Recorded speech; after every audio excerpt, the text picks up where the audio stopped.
already, folks, as you can tell by the title, you already know what time it is. Last year I did a video like this and you guys seem to enjoy it a lot. And time flies, eh? Like another year down, and look at us. Look at us.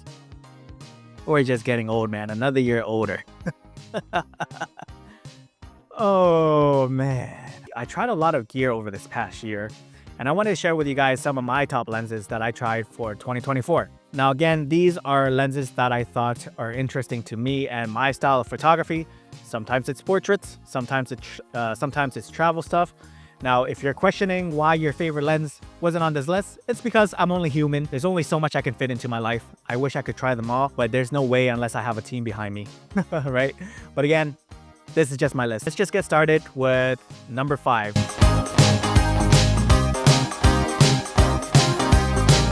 Now, this lens for the price is pretty good.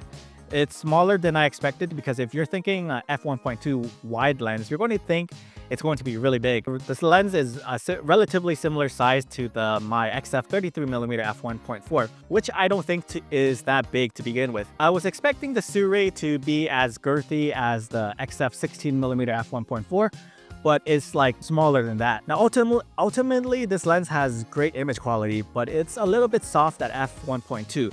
But I still find the image to come out quite nice for my shooting needs. The autofocusing is quick and snappy for a single point, but I would think twice for using it to track, to track subjects because, Fujifilm, frig. The price compared to what other competitors are charging, it's a pretty good deal, and this is why it's number 5 on the list.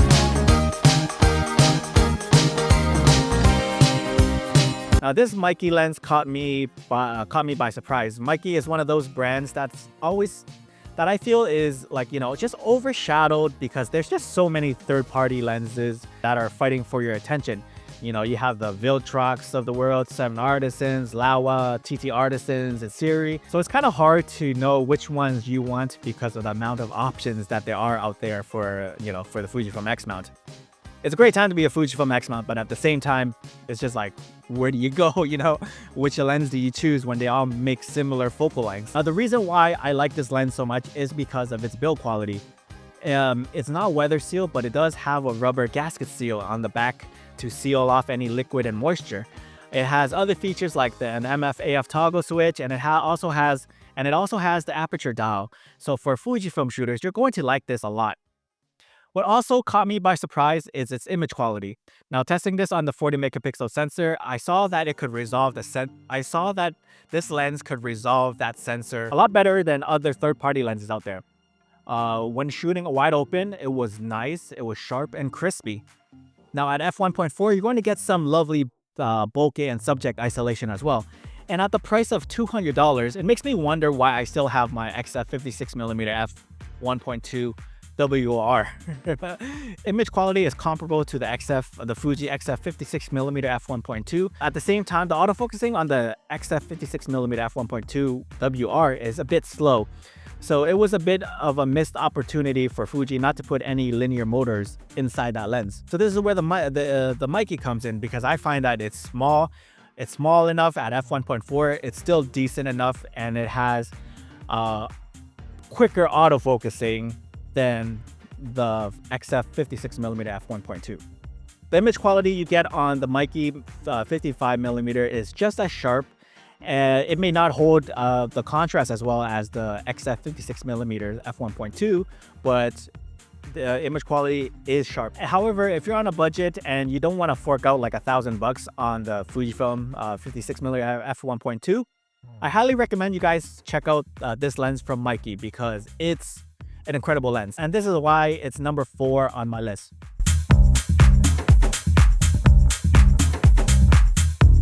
I really enjoyed this lens as a travel lens. The focusing tab on this lens made it a pleasant experience to manual focus. And when it comes to the image quality, I thought what you get from this lens was great. I thought there would be more character, if I'm being honest. This lens just felt a bit clean for my liking. But that's fine. That's honestly fine though. It wasn't what I was expecting, but it's still a great lens. It still has a great image quality. The 28mm will give you a focal length of 40mm, making this a great travel lens. The f1.4 will give you some of that decent subject separation, and if you have a little bit of money to spend, you're going to enjoy this lens. And this is why the Typog 28mm f1.4 side mirror is number 3 on this list. I don't know when this video is going to be out, but this lens may or may not be released yet. Now, I had this lens for a couple of months and I really enjoyed this lens because of its compact size. The material you get out of this lens is a high quality plastic carbonate. And I really love this because it just makes for such a great light travel lens combined with my Fujifilm X-20. I was using this lens for my travel lens a couple of months ago to Spain, and let me tell you something. I've had so much fun with it because the weight didn't weigh me down as I was walking around town. I was able to take more snapshots. I was able to hold it longer without getting cramps on my hand, or even, wearing the camera strap hanging on my neck. I didn't feel a thing. The image that you get out of this lens is decent, wide open. The f1.7 means that it's fast enough for low light scenarios, and it's wide enough to get some decent background blur for your photos. This lens is also coming in an E and a Z mount, and it's around $179 US or 199 euros. I really like what Viltrox is doing with its Air series lenses. They're making some light and travel-friendly lenses without sacrificing on image quality. I really like the 56mm f1.7 from them as well, and I really hope in the future they make something like a 23mm f1.7. That would be such a cool lens to have on my Fujifilm X-S20. But for now, the 35mm f1.7 Air will do, and this is why it's number 2 on my list.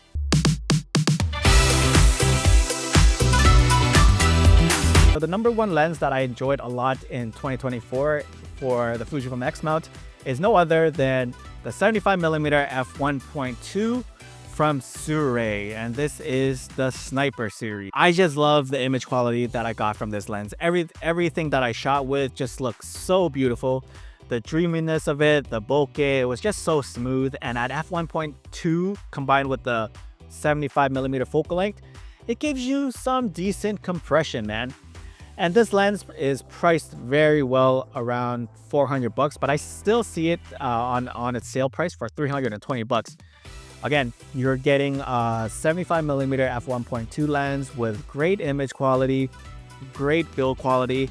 Autofocusing could be better, could be a bit better, but I'm pretty sure it has something to do more with the Fujifilm cameras than it does with the lens. When you think of the other competitors out there that is around this focal length, you got something like the Viltrox 75mm f1.2 or something like the XF 90mm f2. The price of the Sirui 75mm f1.2 beats all of those lenses, and this is great for the budget-friendly folks out there. I've taken some amazing images with it, and I've really enjoyed the look, and that's why it's number 1 on this year's list. Alrighty folks, these are my top lenses that I've used in the year 2024. I can't wait to see what 2025 has in store for me, but what did you think of this list? Let me know in the comments below, and if you're interested in any of these lenses mentioned in this video, I'll leave the links down in the description below.